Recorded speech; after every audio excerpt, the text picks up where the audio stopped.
Episode opening സീനിൽ ആ ഒരു വില്ലൻ ടീമിന്റെ ലീഡറിനെ കാണിക്കും. അവനാണെങ്കിൽ ആ ഡ്രാഗൺ ബോളൊക്കെ അങ്ങനെ തട്ടി കളിച്ച് മുൻപോട്ടേക്ക് പോയിക്കൊണ്ടേയിരിക്കുകയാണ്. എത്രയും വേഗം ആ ഡ്രാഗൺ ബോൾ അത് പറഞ്ഞതനുസരിച്ച് സേഫായിട്ട് അവന്റെ കയ്യിൽ ഏൽപ്പിക്കുക എന്നതാണ് ഇപ്പോൾ അവന്റെ ദൗത്യം. അവനത് തട്ടിക്കളിക്കുന്നതിനിടയിൽ ഒരെണ്ണം അവന്റെ കയ്യിൽ താഴേക്ക് പോകും. ഓന്നോ, ഇത് നഷ്ടപ്പെട്ട ഫ്രീസ എന്നെ തല്ലിക്കൊല്ലും. അല്പം കൂടെ കെയർഫുൾ ആയിട്ട് വേണം ഇത് ഹാൻഡിൽ ചെയ്യാൻ. എത്രയും വേഗം ഇത് ഫ്രീസയുടെ കയ്യിൽ എത്തിക്കുന്നത് വരെ എനിക്ക് സമാധാനമില്ല എന്ന് പറഞ്ഞ് അവൻ വളരെ സ്പീഡിൽ മുൻപോട്ടേക്ക് പോകും. കട്ട് ചെയ്ത ഇവിടെ ആൾക്കാരാണെങ്കിൽ അടുത്ത ഫൈറ്റിന് തയ്യാറായിട്ട് നിൽക്കുകയാണ്. അവർ ഒരുപാട് കഷ്ടപ്പെട്ട് ബുദ്ധിമുട്ടി ആ കുഞ്ഞൻ വില്ലനെ തോൽപ്പിച്ചു. ഇനിയുള്ള 3 പേര് അത് ആ കുഞ്ഞൻ വില്ലനെ പോലെയല്ല, വളരെയധികം ശക്തരാണ്. സോ വളരെയധികം കെയർഫുൾ ആയിട്ട് വേണം അവരെ ഹാൻഡിൽ ചെയ്യാനായിട്ട്.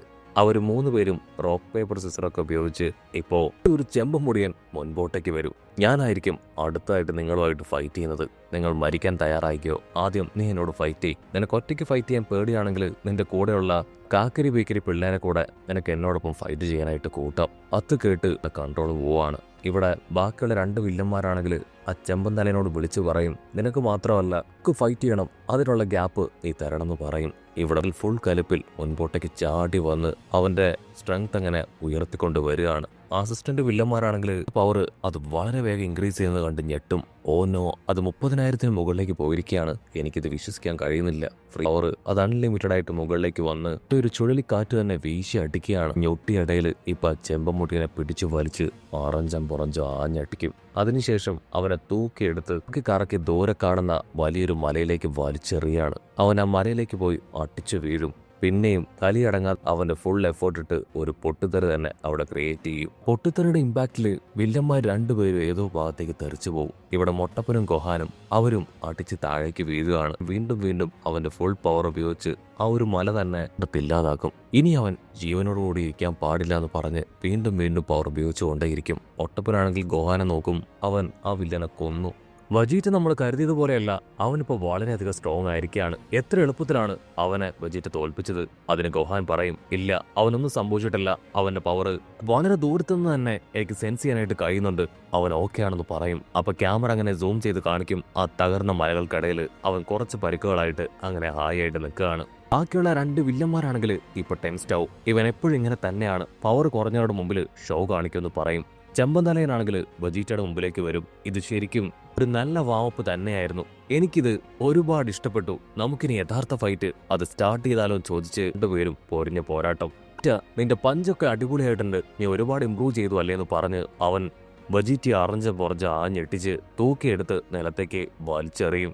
2 പേരും ഒരേ ലെവലിൽ വന്ന് പഞ്ച് ചെയ്തുകൊണ്ടേ ഇരിക്കുകയാണ്. ആ ഗ്യാപ്പിൽ വെജീറ്റ ആണെങ്കിൽ അവനെ തൂക്കിയെടുത്ത് വലിച്ചെറിയാൻ ശ്രമിക്കും. പക്ഷേ ആ ചെമ്പൻ തലയനാണെങ്കിൽ വെജീറ്റയുടെ കൈ തട്ടി മാറ്റി അവനങ്ങനെ തല്ലി കൊല്ലുകയാണ്. ഇവിടെ ഗോഹാനും മൊട്ടപ്പനും വെജീറ്റയുടെ പേര് ഉച്ചത്തിൽ വിളിക്കും. വെജീറ്റയുടെ കൺട്രോൾ പോവുകയാണെന്ന് അവർക്ക് ഏകദേശം പിടികിട്ടി. ചെമ്പൻ തലയന്റെ അറ്റാക്കിലാണെങ്കിൽ ഇപ്പൊ വജീറ്റ അവൻ താഴേക്ക് ഒന്ന് അടിച്ചു വീണ് അവന്റെ അപ്പർ ബോഡി അത് മണ്ണിലങ്ങനെ പോഴ്ന്നു പോവാണ്. ആ ചെമ്പൻ തലയനാണെങ്കിൽ അവന്റെ കാലിൽ പിടിച്ച് മുകളിലേക്ക് വലിച്ചൂരിയെടുക്കും. ആ ഗ്യാപ്പിൽ വെജീറ്റയാണെങ്കിൽ വീണ്ടും അവന്റെ പവർ ഉപയോഗിച്ച് ചെമ്പൻ തലേനെ ആഞ്ഞെട്ടിക്കുകയാണ്. പക്ഷെ അപ്പോഴും അവന് യാതൊരു കുഴപ്പമില്ല. അവൻ ചാടി എഴുന്നേക്കും. പുതിയ ടെക്നിക്കൊക്കെ അടിപൊളിയായിട്ടുണ്ട്. പക്ഷെ ഇതൊന്നും എന്റെ മുൻപിൽ വിലപ്പോവില്ല. നീ മരിക്കാനായിട്ട് പോവുകയാണ് വെജീറ്റ.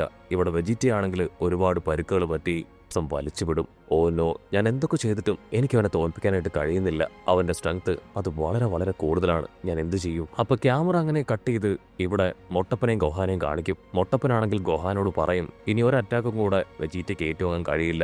അവർ വെജീറ്റയെ കൊന്നുകളഞ്ഞ പിന്നീട് നമ്മളെ ആയിരിക്കും എയിം ചെയ്യുക. സോ എന്ത് വില കൊടുത്തും ഇപ്പൊ നമുക്ക് വെജീറ്റയെ രക്ഷിച്ചേ പറ്റൂന്ന് പറയും. ഉടനെ ഗോഹാനും മൊട്ടപ്പനും അവൻ രക്ഷിക്കാൻ തയ്യാറാവും. ഇവിടെ വില്ലന്മാര് ആണെങ്കിൽ ഭയങ്കരമായിട്ട് എക്സൈറ്റഡ് ആയി വളരെ ഹാപ്പി ആയിട്ട് ആ ഫൈറ്റ് കണ്ടുകൊണ്ടിരിക്കുകയാണ്. വാവ്, അവൻ ശരിക്കും അവന്റെ സ്ട്രെങ്ത് കാണിക്കുകയാണ്. തീർച്ചയായിട്ടും ഇവരുടെ കഥ അതിപ്പോ അവസാനിക്കുന്നു പറയും. ചെമ്പന്തലയനാണെങ്കിൽ വെജീറ്റയെ അറ്റാക്ക് ചെയ്യാനായിട്ട് അവന്റെ ഒരു അൾട്ടിമേറ്റ് പവർ അത് ഉപയോഗിക്കുകയാണ്. ആ ഗ്യാപ്പിൽ മൊട്ടപ്പൻ അവൻ വെജീറ്റയുടെ അടുത്തേക്ക് ചാടി വീണ് അവനെ തള്ളിമാറ്റും. മൊട്ടപ്പൻ ചെമ്പന്തലയനെ പഞ്ച് ചെയ്ത് അവനെ ഡൈവേർട്ട് ചെയ്യാണ്. ആ പവർ അങ്ങനെ മറ്റൊരു മൗണ്ടനിൽ പോയി അടിച്ച് ആ ഒരു ഭാഗം തന്നെ തകർന്നില്ലാതാവും. ഇവിടെ വെജീറ്റയെ ഗോഹാൻ അങ്ങനെ സേഫായ ഒരു ഭാഗത്തേക്ക് തള്ളി മാറ്റിയിരിക്കുകയാണ്. വെജീറ്റ ആണെങ്കിൽ ഇപ്പൊ ഗോഹാനെ തട്ടിമാറ്റും. ഓ നോ, നിന്റെ സഹായം ഞാൻ ചോദിച്ചോ? ആരുടെ സഹായം എനിക്ക് ആവശ്യമില്ല. ശരിക്കും മണ്ടന്മാരാണ്. എന്നെ രക്ഷിക്കുന്ന സമയം കൊണ്ട് നിങ്ങൾക്ക് എന്തുകൊണ്ട് അവനെ അറ്റാക്ക് ചെയ്തുകൂടായിരുന്നു? അതേസമയം ചെമ്പൻ തലയൻ അവൻ ചാടി എഴുന്നേറ്റ് മൊട്ടപ്പനോട് പറയും, ഇത്രയും ധൈര്യമുണ്ടെന്ന് ഞാൻ കരുതിയില്ല. നിങ്ങളെപ്പോലുള്ള പൊടി പയ്യന്മാര് എനിക്ക് ഒരു ഇരയേ അല്ല. പക്ഷെ കുഴപ്പമില്ല, നിങ്ങളെയും ഞാൻ തന്നെ ശിക്ഷിക്കാൻ പോവാണ്.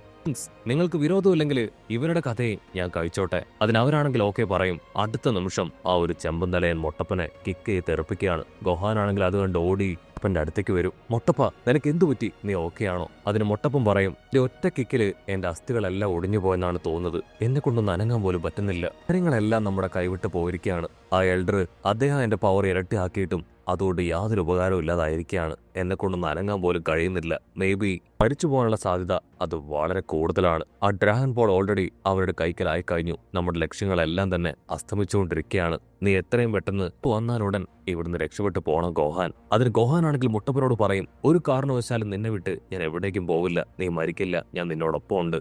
ആ ദുഷ്ടന്മാരുടെ ആഗ്രഹങ്ങളൊന്നും ആ ഡ്രാഗൺ ബോൾ വെച്ച് നിറവേറാനായിട്ട് പോകുന്നില്ല. നഷ്ടപ്പെട്ടു പോയ എല്ലാവരെയും നമ്മൾ ആ ഡ്രാഗൺ ബോളിലൂടെ തിരികെ പിടിക്കും. ഞാൻ ഉള്ളിടത്തോളം കാലം ഇവരുടെ പ്ലാനുകൾ ഇത് നടക്കാൻ ഞാൻ അനുവദിക്കില്ല.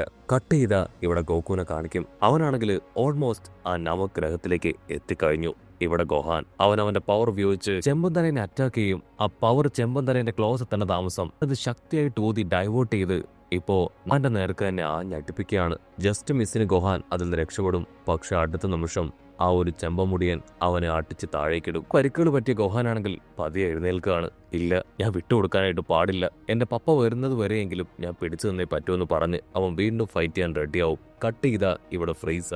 അവനാണെങ്കിൽ ആ ലീഡർ കൊണ്ടുവന്ന 7 ഡ്രാഗൺ ബോൾ അത് കണ്ട് ഒരുപാട് സന്തോഷിക്കും. വാവ്, എനിക്കിപ്പോ ഒരുപാട് അഭിമാനവും സന്തോഷവും ഉണ്ട് നിങ്ങളെ ഓർത്ത്. കറക്റ്റ് സമയം നിങ്ങൾ വന്നില്ലായിരുന്നെങ്കിൽ ഡ്രാഗൺ ബോൾസ് അതെനിക്ക് കിട്ടുമായിരുന്നില്ല. ഈ ഡ്രാഗൺ ബോൾസിലൂടെ എറ്റേണൽ ലൈഫും യൗവനവും അത് ഞാൻ നിലനിർത്തും. മരണമില്ലാത്ത ജീവിതവും ജീവനും എനിക്ക് മാത്രമാണ്. അതിലൂടെ ഈ പ്രപഞ്ചത്തെ പോലും ഞാൻ എന്റെ വിരൽത്തുമ്പിൽ കൊണ്ടുവരുന്നു പറയും. അത് കേൾക്കേണ്ട താമസം ആ ലീഡർ ആണെങ്കിൽ ഇപ്പൊ ഡാൻസ് ഒക്കെ കളിക്കാനായിട്ട് തുടങ്ങും. അങ്ങേ രസിപ്പിക്കാനായിട്ട് എന്റെ ഡാൻസ് ഒരുപാട് സഹായകമാവെന്ന് പറയും. പക്ഷെ ഫ്രീസയ്ക്ക് ആണെങ്കിൽ അവന്റെ ഡാൻസ് മാത്രം അത്രയ്ക്ക് ഇഷ്ടാവില്ല. നിന്റെ ഡാൻസ് കുഴപ്പമൊന്നുമില്ല, പക്ഷെ ഇപ്പൊ വേണ്ടാന്ന് പറഞ്ഞ് സ്റ്റോപ്പ് ചെയ്യാൻ പറയും. അതിനുശേഷം അവൻ ആ 7 ഡ്രാഗൺ ബോൾ അങ്ങനെ കൂട്ടിവെച്ച് എറ്റേണൽ ലൈഫ് അതെനിക്ക് ആവശ്യമാണ്, ആ വരം അതെനിക്ക് വേണമെന്ന് പറഞ്ഞ് പവർ പുറത്തേക്ക് റിലീസ് ചെയ്യും. മറ്റൊരു ഭാഗത്ത് ആ അസിസ്റ്റന്റ് ആളങ്ങനെ കടന്നു വരുന്ന അതേ സമയം പ്രത്യേക പവർ അവന് സ്ട്രൈക്ക് ചെയ്യാണ്. അവനാണെങ്കിൽ ആ പവർ കിട്ടി ഷോക്കാവും. ഓ നോ, ഇതെന്താ ഇങ്ങനെ ഒരു ഫീല്? പെട്ടെന്ന് എനിക്ക് തോന്നാൻ കാരണം എന്ന് പറഞ്ഞ് തിരിഞ്ഞു നോക്കും. ദൂരത്തായിട്ട് വലിയൊരു പ്രകാശം കണ്ട് അവൻ അത്ഭുതപ്പെടുകയാണ്.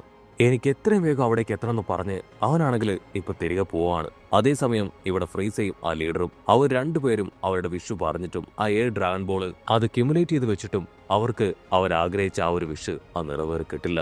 ഫ്രീസ ആണെങ്കിൽ ദേഷ്യപ്പെടും. ഓ നോ, എന്തോ ഒരു ട്രിക്ക് ഇതിന് ബാക്കിയുണ്ട്. അവസാനമായിട്ട് ആ നമക്കിയൻ അവൻ എന്നോട് പറഞ്ഞത് ഈ ഡ്രാഗൺ ബോൾ തട്ടിപ്പറിച്ചെടുത്ത് വെറുതെ നമ്മുടെ വിഷ് അത് സാധിച്ചെടുക്കാൻ കഴിയില്ല എന്നാണ്. സോ കറക്റ്റായിട്ട് വർക്കൗട്ട് ആവണമെങ്കിൽ നമുക്കൊരു നമക്കിയനെ അവന് ആവശ്യമാണ്. പക്ഷെ ഇവിടെ നമക്കിയൻ ഇപ്പൊ ജീവിച്ചിരിപ്പുണ്ടോ എന്ന് അറിയില്ല എന്ന് പറഞ്ഞ് അവൻ ചുറ്റും നോക്കും. ഓക്കെ, കുഴപ്പമില്ല. വെജിറ്റാൻ ടീം അവരുടെ അടുത്തേക്ക് പോവാണെങ്കിൽ എന്തെങ്കിലും ഒരു ക്ലൂ കിട്ടാതിരിക്കില്ല എന്ന് പറഞ്ഞ് അവരാണെങ്കിൽ അവിടേക്ക് പോകാൻ തയ്യാറാവും. ഉടനെ ആ ലീഡർ ആണെങ്കിൽ ഫൈറ്റ് നിർത്താനായിട്ട് അവന്റെ അസിസ്റ്റൻസിനോട് ഓർഡർ ഇടാനായിട്ട് തുടങ്ങും. അതിന് ഫ്രീസ് ആണെങ്കിൽ അവനെ തടയും. അതിനുശേഷം ഒന്നുകൂടെ അവന്റെ ആ ഒരു ഡിവൈസ് ഉപയോഗിച്ച് നമക്കിയൻസ് ഉള്ള ഏരിയ അവൻ ചെക്ക് ചെയ്യാണ്. അടുത്ത നിമിഷം ആ എൽഡറിന്റെയും കുഞ്ഞു നമക്കിയന്റെയും അസിസ്റ്റന്റിന്റെയും ലൊക്കേഷൻ അതവൻ കറക്റ്റായിട്ട് തിരിച്ചറിയും. ഓ നോ, അവർ 3 പേരുണ്ട്. ആവശ്യമുള്ള 3 പേരുടെ ലൊക്കേഷൻ അതെനിക്ക് കിട്ടിക്കഴിഞ്ഞു.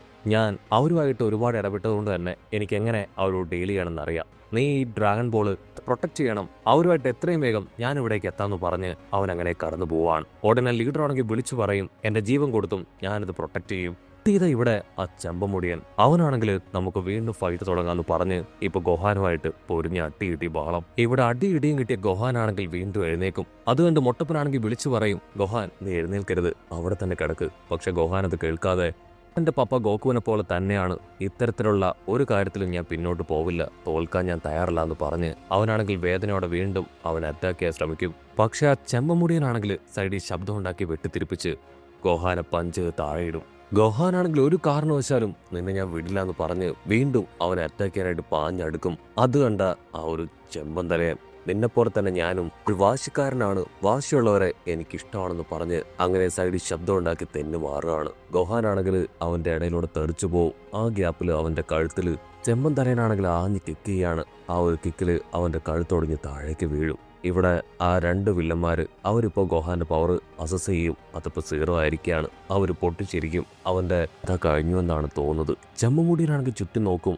ഓ, ഈ പവറില്ലാത്ത മോൺസ്റ്റേഴ്സിന് വേണ്ടിയാണോ ഫ്രീസ ഗിന്യു ഫോഴ്സിനെ വിളിച്ചു വരുത്തിയത്. ഞാൻ ശരിക്കും ഒന്ന് വേർത്ത് കൂടിയില്ലെന്ന് പറയും. അടുത്ത നിമിഷം അവരെ ഞെട്ടിച്ചുകൊണ്ട് ഒരു സ്പേസ് ഷിപ്പ് അത് അവിടേക്ക് വന്ന് വീഴുകയാണ്. അവരാണെങ്കിൽ ഷോക്കായി ആ ഷിപ്പിലേക്ക് നോക്കും. അത് മറ്റാരുടെ സ്പേസ് ഷിപ്പ് അല്ല, സാക്ഷാൽ കോക്കുവിൻ്റേത്. അവിടെ വെച്ച് ഈ ഒരു എപ്പിസോഡും അവസാനിക്കുന്നു.